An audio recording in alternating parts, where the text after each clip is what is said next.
I've always believed that loyalty meant something. That if you showed up early, stayed late, kept your head down and your heart in it, people would notice. That family, especially, would notice. I was wrong. It was a Tuesday morning when everything changed. I remember the hum of the fluorescent lights above the front desk, the way the fresh flowers on the counter smelled faintly of lilies, my mother's favorite. I had just refilled the lobby candy bowl and was checking the conference schedule when the glass doors opened, and my father stepped out with the board trailing behind him. "Mia," he said, his voice sharp and flat like he was chewing nails. "Conference room A now." I froze. It wasn't a request. It wasn't even a sentence. Just an order. I glanced at the calendar. There wasn't a meeting with me on the schedule. The boardroom was full. Every executive was seated, including my older brother, Mark, who gave me a quick smirk before looking away. I took the only empty chair, at the far end, opposite my father. He didn't wait. "We've been reviewing company structure," he began, standing like he was addressing strangers instead of his own daughter. "It's time we make some hard decisions. Mia." He looked straight at me. "Your position has been reevaluated." I blinked. I don't understand.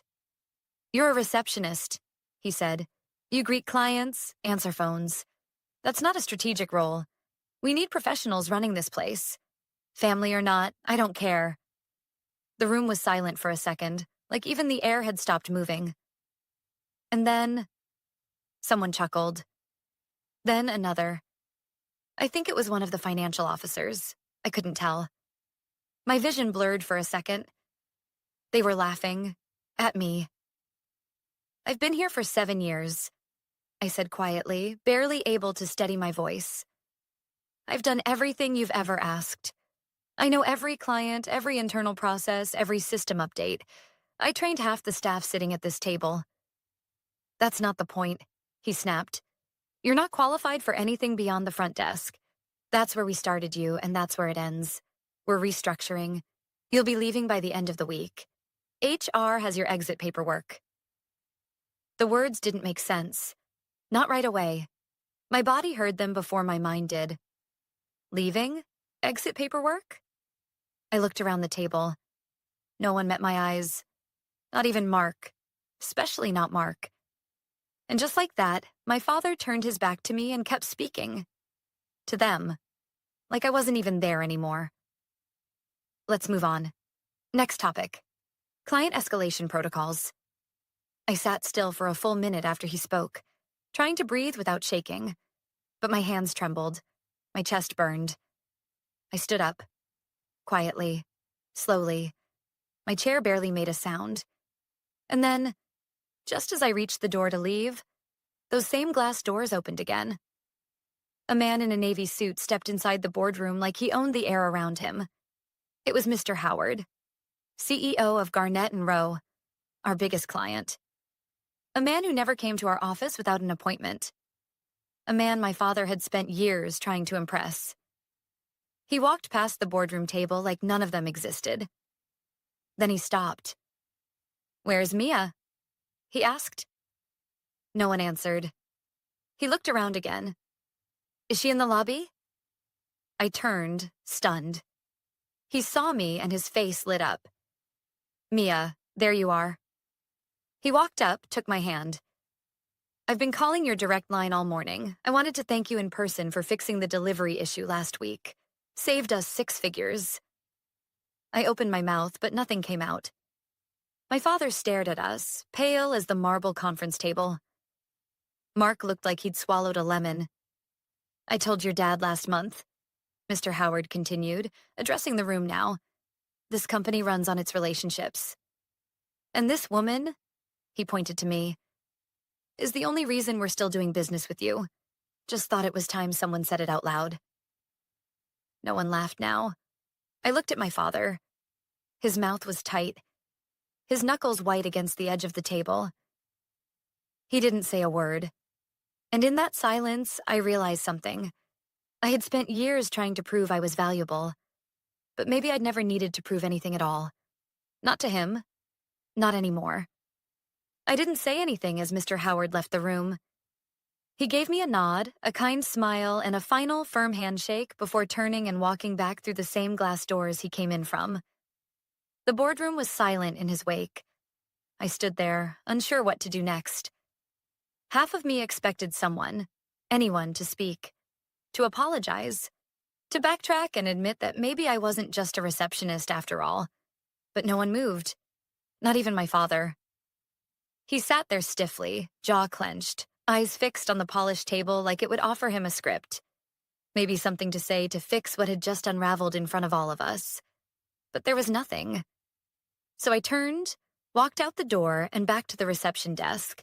For what I thought might be the last time, I sat down in my chair, the same chair I'd used for 7 years, and stared at my reflection in the black screen of the idle computer monitor. Behind me, I could hear the muffled voices rising inside the boardroom again. My father's voice sharp, Mark's defensive. Words I couldn't make out. But I didn't need to hear the details. I already knew what they were talking about. Me. By the end of the day, the whole office had heard. The whispers started slowly. A coworker who used to avoid eye contact suddenly offered me coffee. One of the junior analysts, Leah, popped by to say hi and nervously asked if what happened in the boardroom was true. I didn't answer. I didn't need to. People don't ask those kinds of questions unless they already know the answer. That evening, I left exactly at 5. No overtime. No last-minute email checks. No updating the call logs or refiling contracts.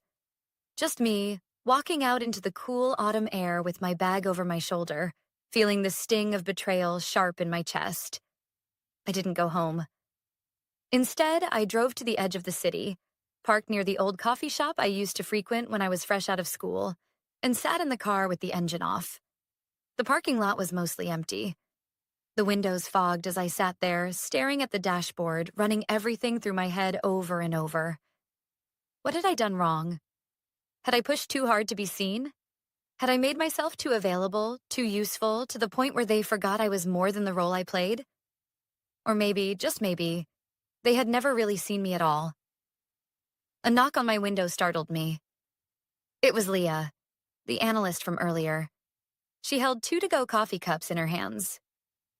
I took a chance, she said with a nervous smile. Thought maybe this is where you'd be. I rolled down the window slowly. How did you know? You talk about this place a lot, she said, especially when things get hard. I opened the door, stepped out, and accepted the coffee. We leaned against the car, not saying anything for a long time. Then she spoke. Everyone's talking about what Mr. Howard said today, she said. They're not laughing anymore. I nodded slightly. Too late for that. No, she said. It's not for you. She handed me a napkin. On it, scribbled in blue pen, were a list of names, 8 or 9 coworkers. They want to help, she said. You've been helping everyone else for years, keeping things together behind the scenes. They remember that. I looked at the names. People from sales, from tech support, even someone from HR. I folded the napkin carefully and tucked it into my coat pocket. That night, as I lay in bed staring at the ceiling, I made a decision. They might have stripped me of a title, but they hadn't taken my value. And I wasn't going to walk out with my head down. Not yet. Not without making sure everyone in that office knew exactly who they'd tried to erase. Because respect isn't something you're handed. It's something you demand. And I was done being silent. By Wednesday morning, I noticed the shift. It wasn't obvious. Not at first. But it was there. A pause in conversations when I walked by. Longer than usual glances from coworkers who used to barely notice me. A nod from the CFO, Mr. Lambert, who usually only acknowledged the executives. Something was different. I sat at my desk. Still technically the receptionist. Still answering phones. But I had stopped pretending.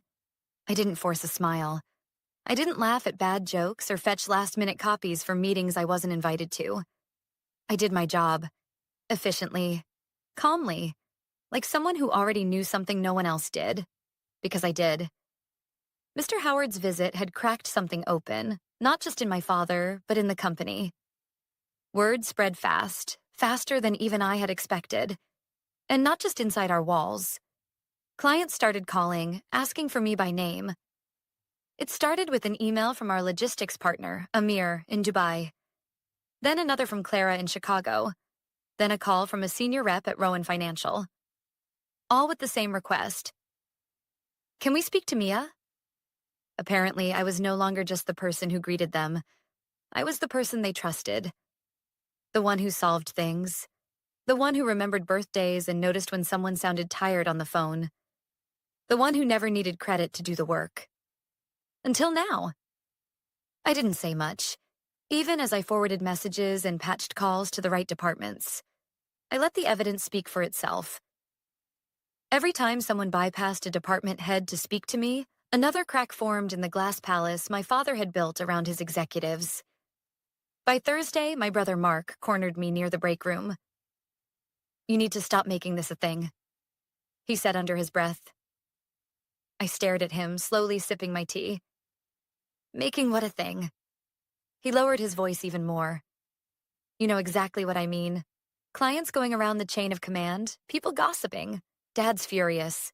Maybe he should have read the room before firing me in front of the board," I replied coolly. Mark leaned closer. He made a decision. "We're restructuring. That's business." "No," I said, steady and quiet. "That's ego." He scoffed and walked away. But his shoulders were stiff, his steps quicker than usual. He wasn't just angry. He was nervous. Later that afternoon, I got a call from Mr. Howard's office. His assistant, Mara, sounded hesitant. "Mia, he'd like to invite you to the quarterly leadership dinner. It's this Friday, private event, just partners and senior contacts." I paused. "I'm not a senior anything." She laughed softly. "You are to him."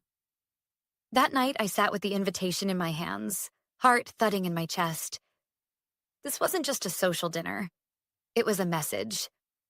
Mr. Howard was making it known. I mattered. I debated telling someone. I even opened a message draft to my father, then closed it. Let him find out the way I had found out I was being let go, in a room full of people who were watching. Friday came faster than expected. I took the day off, claiming a personal errand. No one questioned it. And at 7 p.m., I walked into the glass-walled restaurant overlooking the bay in a black dress, hair pinned up, wearing confidence like armor. Mr. Howard greeted me with genuine warmth. "I meant what I said the other day," he told me as we sat. "You've been the most consistent, most competent person we've dealt with here. If this company can't see that, it's not your failure. It's theirs." I swallowed the lump in my throat and nodded. "Thank you." He leaned in, voice low. "Off the record, how much do you want to stay there?" The question hung in the air like smoke. I didn't answer right away, because the truth was, I didn't know. Part of me wanted to walk away, build something new. But another part, the part that had spent years laying the foundation of this place, wanted to be there when the walls cracked. "I'm not done yet," I said finally. He nodded. "Good. Because I might need your help." That night, as I drove home, headlights streaking across the windshield, I felt it. The shift. I wasn't just reacting anymore. I was preparing. The tide was turning, and they had no idea what was coming next. By Monday morning, I wasn't just the receptionist anymore. Not to the staff, not to the clients, and certainly not to my father. But the funny thing about power is, once people sense you have it, they either try to align with you or quietly prepare to take it from you. I saw it in the small ways first. A printed meeting agenda, normally placed directly into the executive's hands, was now also being accidentally left on my desk. A few department heads started asking for my input on client communications, framing it as curiosity, but I could tell they were feeling me out. Even Mark stopped by the front desk with a fake friendly smile and a forced, "Hey, Mia, everything okay this week?" I knew what he was really asking. "Are you planning something?" And the answer was absolutely. Mr. Howard and I had spoken again, this time more directly. His company was planning a joint venture with ours, a high-stakes collaboration that would open doors to international partnerships, the kind of deal that would define reputations, careers. He wanted me involved. They trust you, he said. You're the face they know. Not your brother, not even your father. And that was the moment something crystallized. It wasn't about revenge anymore. It was about truth. And if the company was going to move forward with integrity, the truth had to come out. Not just about my role, but about how far we'd let ego and legacy override merit. So I started gathering. Quietly. Strategically. I dug up years of correspondence with clients, emails, reports, resolution logs. I compiled every incident where I had stepped in to fix mistakes the executives had buried. I documented last-minute saves, client crises I de-escalated, even holiday coverage when no one else showed up. It wasn't just a paper trail. It was a story. One they couldn't rewrite. Then I had lunch with Denise. She'd been in marketing for years and knew more than most. She'd always been kind, but careful. Never too outspoken, never too involved. Until now. I've got something you should see, she said, sliding a flash drive across the table. What is it? I asked, my voice low. She glanced around. Meeting minutes, internal memos, stuff I was asked to delete. I blinked. Why didn't you? She smiled. Because I've been underestimated too. That afternoon I stayed late. Everyone else had cleared out. The lights dimmed except for the glow from my monitor. I plugged in the drive and opened the files. And there it was. Emails between Mark and my father discussing optics and phasing Mia out. Phrases like, keep her out of the loop, and she's too visible. Clients are starting to notice. But the most damning? A strategy memo drafted by Mark suggesting they absorb Mia's responsibilities gradually and present her removal as a role realignment. It had a timestamp from 2 weeks before the board meeting where I was blindsided. I leaned back in my chair, the silence of the empty office pressing in around me. They hadn't just dismissed me. They had planned it, like a quiet execution behind polished doors. And yet, they forgot one crucial thing. You don't erase someone who's been the backbone of your business for nearly a decade, not without leaving a trail. The next morning, I made copies, one for myself, one for Mr. Howard, and one, sealed in an envelope, for someone who might need it later. Then I walked into the office like nothing had changed, but everything had. At 10 a.m., my father called a leadership meeting. He hadn't held one since the day he let me go. I wasn't invited, but I knew the agenda before anyone told me. Rumor was the joint venture with Garnett and Rowe had stalled. Mr. Howard wasn't moving forward until he had confirmation of leadership stability. That confirmation was me. They just didn't know it yet. I watched from the glass wall outside the conference room. Mark pacing. My father tapping his pen like a drumbeat of denial. The other executives seated stiffly, some whispering. And then Mr. Howard arrived. He walked in with his usual calm presence and a briefcase in hand. But this time, he wasn't alone. I waited 30 seconds, then opened the door and stepped inside. The room fell silent. Mr. Howard smiled slightly and gestured to the chair beside him. Mia, please join us.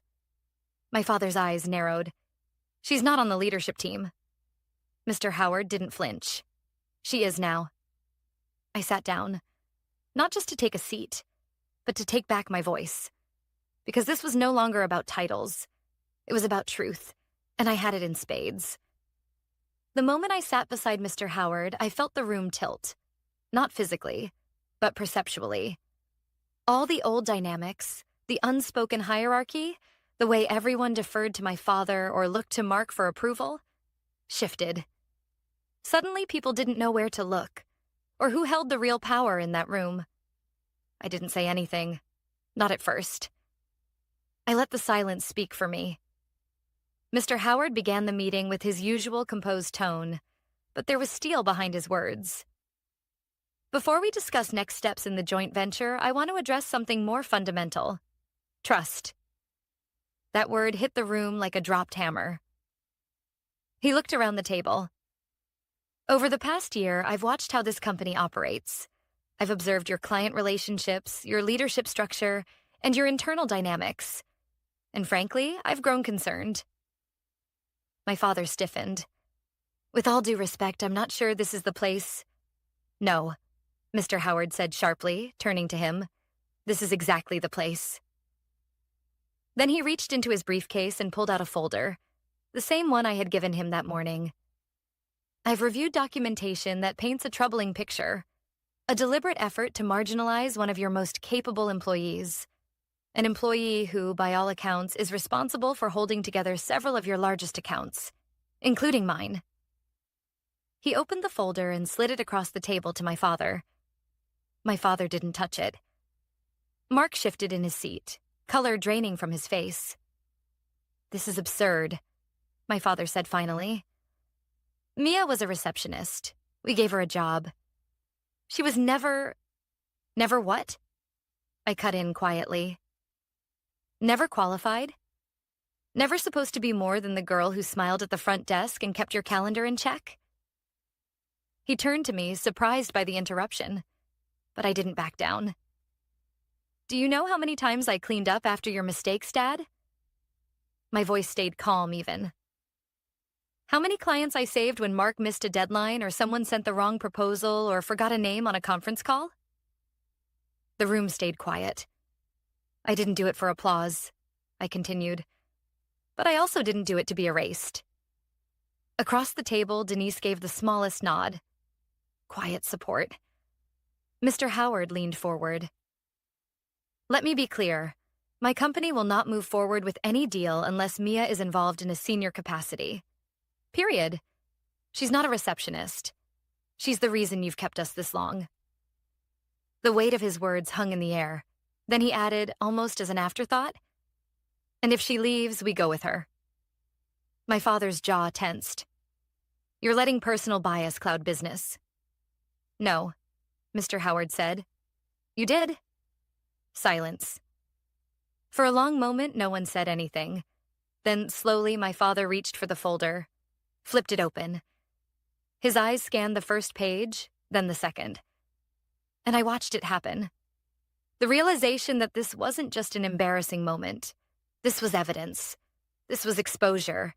And it was signed, dated, and traceable. When he looked up again, his face was pale. Mia, he said, voice low, why didn't you come to me directly? I did, I said, for 7 years. And for the first time in my life, he had no response. After the meeting, people avoided my gaze. Not out of contempt, but out of shame. Some looked like they wanted to say something. Apologize, maybe. Others just stayed quiet, unsure how to face the truth that had just been dragged out into the fluorescent light. Mark didn't say a word. He followed my father out of the conference room, head down, hands clenched. I stayed behind. Mr. Howard turned to me as the room emptied. You handled that with grace, he said. I shook my head. I handled it with facts. He smiled. Same thing, in your case. As I walked back through the office, I passed my old desk. Someone else was sitting there now. A temp, probably. She gave me a small wave, clearly unsure of who I was or what had just happened. I nodded politely and kept walking. I didn't need the desk anymore. I had earned a seat at the table. It's strange how quickly things can change. 1 week after that boardroom meeting, my name was printed on a new office door. Client strategy lead. No more front desk. No more just a receptionist. I had an actual team now. A real title. A seat at executive meetings where people didn't just listen to me. They asked for my input. But the title wasn't what mattered most. It was the shift in how I saw myself. For years, I'd bought into the idea that I had to prove I belonged. That I had to work twice as hard just to be taken half as seriously. But I'd done all that. I'd over-delivered, stayed late, fixed other people's failures. And still, I was thrown aside like I was invisible. Now, I knew better. Respect isn't given for loyalty alone. It's demanded with boundaries, and I had finally learned how to draw mine. Still, things weren't exactly smooth after the storm. There were ripples. My father didn't speak to me much in the days that followed. We crossed paths a few times, at meetings in the hallway, but his words were clipped, his tone professional. Not cold, just distant. Like he didn't quite know what to make of me anymore. Mark didn't come back at all. By the end of the week, a formal email went out. Mark Langston will be stepping down from his role as vice president, effective immediately. There was no explanation. No farewell party. No statement from my father. Just a quiet, strategic exit. Rumor was Mark had been given a choice: resign quietly or face an internal investigation. Given the paper trail I'd handed over, the choice wasn't hard to guess. I didn't feel triumphant when I read that email. I felt steady. That's the only word I can use to describe it. Because this wasn't about revenge anymore. It was about clarity. The following Monday, I was invited to join a roundtable discussion with Mr. Howard and other key partners. It was the kind of meeting I never even knew existed until now. The kind where decisions were made before the rest of the company was even briefed. The kind of meeting I used to be told was above my pay grade.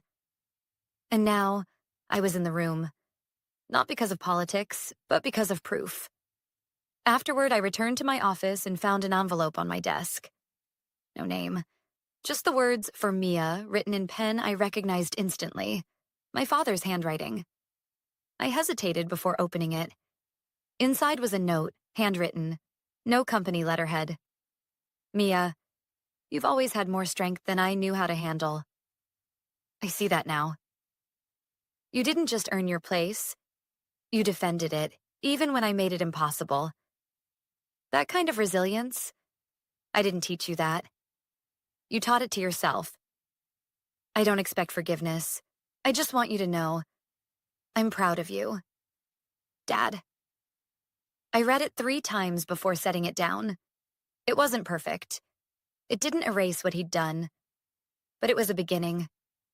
A quiet acknowledgement that maybe, just maybe, he was ready to change too. That night, I stayed late. Not because I had to, but because I wanted to. I walked the quiet halls of the office I'd once called a second home. I passed the lobby, the break room, the old desk where I'd spent so many years keeping things running without recognition. And I realized something important. We don't just inherit legacies. We redefine them. My father built this company with discipline and drive. But I was helping rebuild it with something just as vital: dignity. That was the real transformation. A week later, I launched a mentorship program for junior staff, especially women and entry-level employees who often got overlooked. We called it Frontline to Future. It gave people the space to grow, to be seen before they had to fight for it. And for the first time, I felt like I wasn't just surviving the system. I was changing it. I wasn't bitter. I wasn't angry. I was proud, not because I had finally been given power, but because I'd learned I didn't need anyone's permission to claim it. In the end, it wasn't the title on my door or the seat at the table that mattered most. It was the voice I had reclaimed, and the courage to use it. And that, I realized, was the legacy I wanted to leave behind. Not just for me, but for everyone who had ever been told they were just anything.